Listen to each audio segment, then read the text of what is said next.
Hey guys, and welcome back to the channel. Today we're going to be doing something really special. This is not your average Ford right there behind me. That's the Ford GT, and as you can see, I have it to review today. So I'm going to have a lot of fun talking about the design in the front, the side, and of course, we need to talk about the rear as well. Thanks to my friend PJ for giving me the opportunity to review this GT for you today. He's the founder of Exotic Car Hacks. You can go and check that out in the link in the description.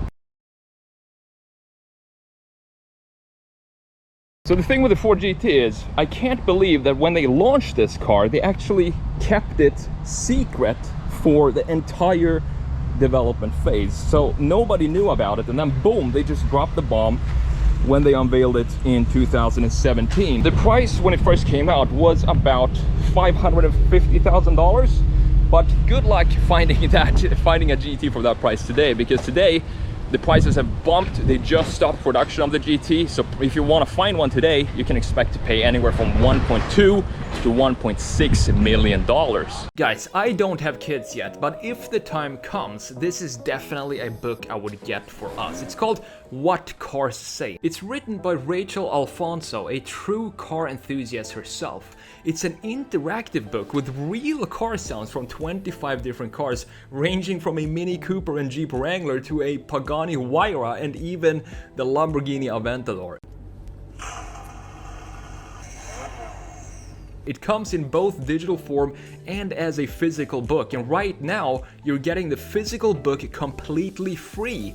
Rachel grew up bonding with her dad over their shared interest in cars, and she wanted to create something that would give the exact same excitement she had as a kid to today's kids, and I think this is one of the coolest children's books out there, and something I would have loved to have as a kid, specifically when I look at the awesome car illustrations inside of it. It's just a great gift for any kid interested in cars.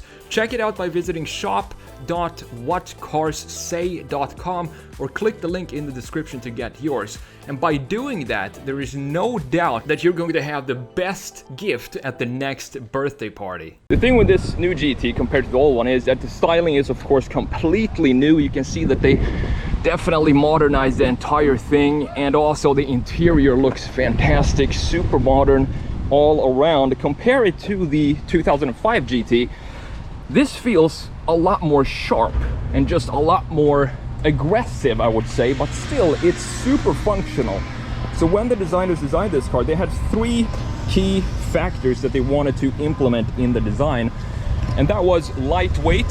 First of all, it had to be lightweight, it had to be aerodynamic, and it also had to work around the power plant, which is the V6, the 3.5 liter V6. So there's no V8 in this car, as I'm sure you know, and that was kind of a talking point when this first came out. But they also did that for a reason, because the reason they want to put a V6 in this, if we close the door here and if we have a look at the shell, the fuselage of this car, you can see just how thin it is. If we go down here, just how much it goes into the body with this line cutting through the body, and then you have that big wing right here. It feels like I can crawl through it and kind of, it's so huge that I feel like I can just crawl in there and get cozy. So that's the reason why they wanted to put a V6 in here. And the thing is, it doesn't sound bad either. It's not a bad thing to have a V6 in a car like this. You can see it right here, it says EcoBoost in it. It has 647 horsepower and 550 pound-feet of torque, making it the most powerful EcoBoost Ford has ever produced.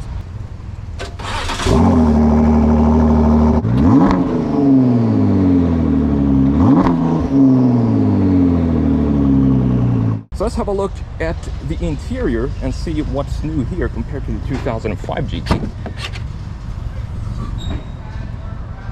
You can see that everything is basically carbon fiber in here, and I know that you can't really move the seats in this tub because they are mounted to the carbon fiber tub itself. However, you do have this latch right about here, and this latch is where you adjust the pedals. So you shoot the pedals back and forth by pulling this latch, and then you can adjust the pedals to make it comfortable in here. One thing you really notice when you're in here is just how tight it is in here. It feels like a super wide car when you look at it from the outside, But when you sit in here, you're super close to your passenger. As you can see, I can barely have my elbow, I have barely any space for my arm right here. So it feels super cozy and it feels very racy, and you feel like you're in this cocoon when you're driving this car. So having a look at the steering wheel, here we have the washer fluid. This is of course the timer for the washer themselves. Here we have the indicator for the right, and the Bluetooth stuff right here, volume buttons down at the bottom. And then on this side we have the high beams, the driver mode selector right here, and the left indicator. And this is for the cruise control. Believe it or not, it has cruise control in the Ford GT, and this is to toggle between whatever tracks music you're listening to.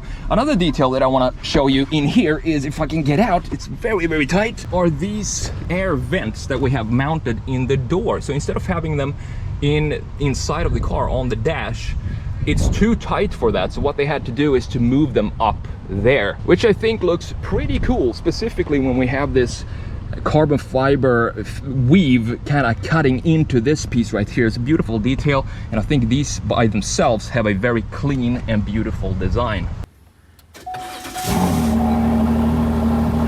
I don't know if you can hear me, but even if it is a V6, it sounds very good.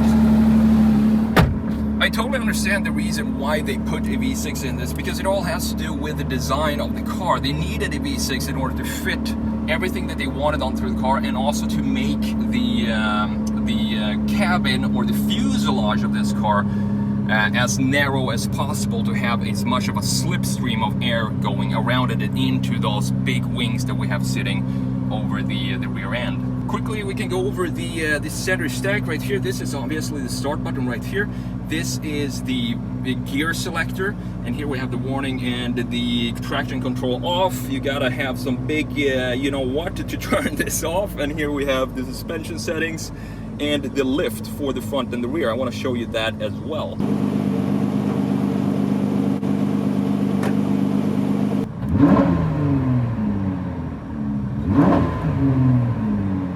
So when Ford designed this car, they wanted to make it clear that this is not going to be a retro car. Instead, they wanted to bring the Ford GT into the modern era, and I think they did a really good job doing that, because we can still see in the proportions of this car that it is nothing, you can't mistake it for anything else but a Ford GT. So if you look at this from a side view, you definitely can tell that it is a GT, but it feels a lot more modern. At the same time, they kept a lot of the graphics to have some resemblance to the old 66 original GT as well. For example, these front headlights, as you can see, has a very cool design in them. The thing with the 66 is that they had a clear outline of what the headlight looked like. And I think this, when you look at it, you can definitely see the resemblance to the 66 GT. And if we move back to the rear is, in my opinion, the most crazy part of this car. If we want to talk about bazooka tailpipes, this is definitely up there, and this is probably the king of bazooka tailpipes.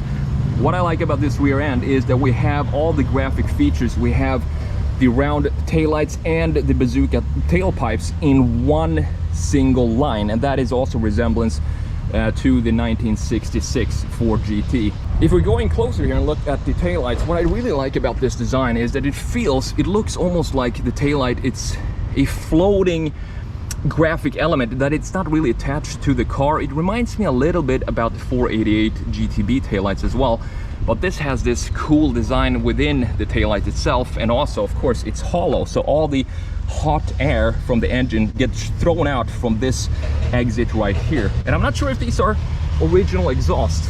It doesn't look like it. I think this is the Akrapovic logo. I'm not 100% sure. Might be wrong on that, but let's have a look more on the design here. And I want to talk about this specific feature of the Ford GT, which is this wing that we have right here. So the entire car is made out of carbon fiber, so you have more possibilities to mold the car than you would have if you were to just design this or build this out of regular sheet metal. And that allows for this incredibly complex design. I wonder how many hours the engineers had to work on this specific detail to get the car looking like this. And in addition to that, you have the door now opening very close to that detail. So you can see just how close it opens right here, and the cup line for the door goes right here, and then we have a small little display in here that shows whether the car is locked or unlocked when we close and open the door. The fuel cap is right in here. Make sure there are no drops dripping on the bodywork, because that's not something you want on a carbon fiber car like this. And even though it's painted blue, you can still see a little bit of the carbon fiber weave underneath the paint here. Beautiful spec. I also like the stripes that we have. They're not white, instead they're more of a silver color, and it looks fantastic in the sun. So I want to show you why this is maybe not the best GT car, because we don't have a lot of storage here. We do have some storage in the rear, but it's really not a lot. So have a look at this.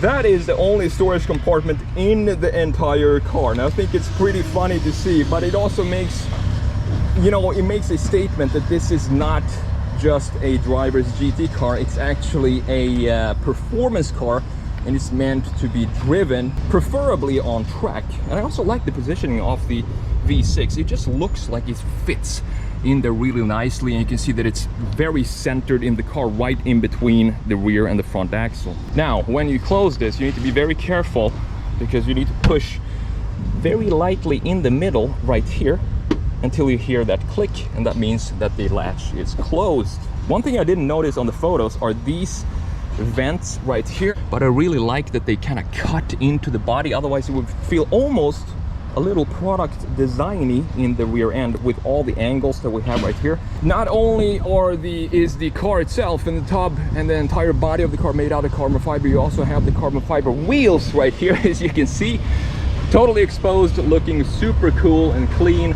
And I love this type of wheel. We also have the same, it's not the same wheel, but the same style of wheel on the GT 350R, as I'm sure you know, and of course they're wider in the back, so we have a staggered setup, 2 45s in the front and 3 25s in the rear.